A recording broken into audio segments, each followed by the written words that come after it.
오늘 새벽에 하나님께서 우리에게 주시는 본문 말씀은 마태복음 2장 19절로부터 23절 말씀까지입니다. 헤롯이 죽은 후에 주의 사자가 애굽에서 요셉에게 현몽하여 일어나 아기와 그의 어머니를 데리고 이스라엘 땅으로 가라. 아기의 목숨을 찾던 자들이 죽었느니라. 요셉이 일어나 아기와 그의 어머니를 데리고 이스라엘 땅으로 들어가니라.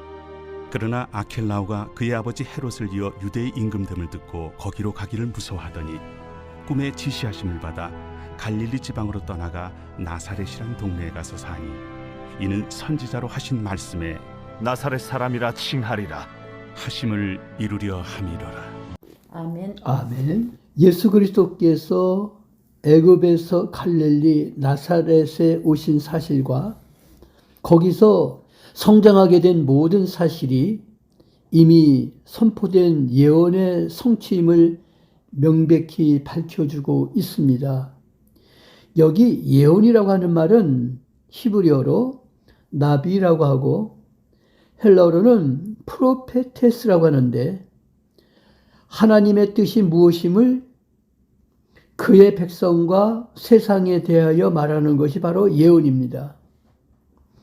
예언은 어떠한 사건에 대해서 말할 뿐만 아니라 일정한 사람에 대해서 말하는 메시지입니다. 나사렛 예수. 첫째로 주의 사자가 요셉에게 지시를 하죠. 애굽으로 피신한 요셉은 주의 사자의 지시가 있을 때까지 언제까지 거기서 머물러야 했습니다. 자신의 의지에 따라서 행동할 수가 없는 것이었죠. 주님을 모시고 사는 성도들도 마찬가지입니다. 스스로 원하는 일을 하는 것이 아니라 하나님께서 명령하신 일을 해야 하며 자신의 의지에 따라서 행동하지 말고 하나님의 뜻을 쫓아 살도록 해야 올바르게 사는 것이죠. 아멘. 요셉은 낯선 곳에서의 생활의 불편함이 따를지라도 주의 사자의 지시가 있기까지 거기서 머물렀다가 이스라엘 땅으로 가라는 주의 사자의 지시를 받고서야 돌아가게 된 것이죠. 베들레헴에서 탄생하신 예수님, 그분이 이제 나사렛으로 이주를 하시죠. 그리고 거기에서 거주를 하십니다. 나사렛에 가는 길도 역시 하나님께서 인도해 주셨죠. 요셉은 하나님의 자세한 인도를 따라서 행동했고 이것은 모든 성도들에게 기감이 되는 것입니다.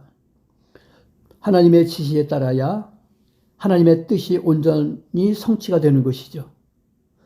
마태는 주께 이루어진 이 모든 일들을 선지자로 하신 말씀의 성취라라고 증거를 합니다. 주 안에서 우연이란 있을 수가 없는 것이죠. 우리 모두 하나님의 말씀에 충실하도록 힘을 써야 된다는 거예요.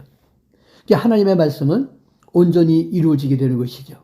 그래서 우리는 온전히 이루어질 하나님의 말씀을 따르는 일에 충실한 나와 여러분이 되시기를 주님의 이름으로 축원합니다. 아멘. 말씀을 마칩니다. 우리도 주님처럼 항상 하나님 말씀 중심대로 살면서 하나님을 기쁘시게 드리는 소망교회 온 성도들 되기를 주님의 이름으로 축원합니다. 아멘. 아멘. 기도합니다. 주의 말씀을 따라 세상을 살아온 요셉처럼 우리도 하나님의 말씀에 순종하며 하나님께서 지시하는 삶 속에 거하기를 원합니다. 오늘도 우리에게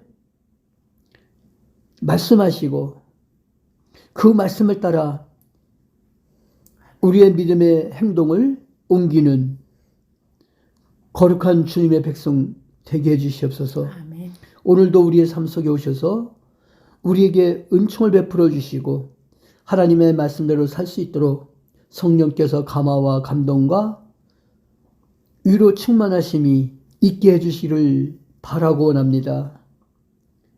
오늘 우리들의 삶이 주님이 기뻐하시는 귀한 삶들이 되게 해주시옵소서. 예수 그리스도의 이름으로 기도드리옵나이다. 아멘. 아멘.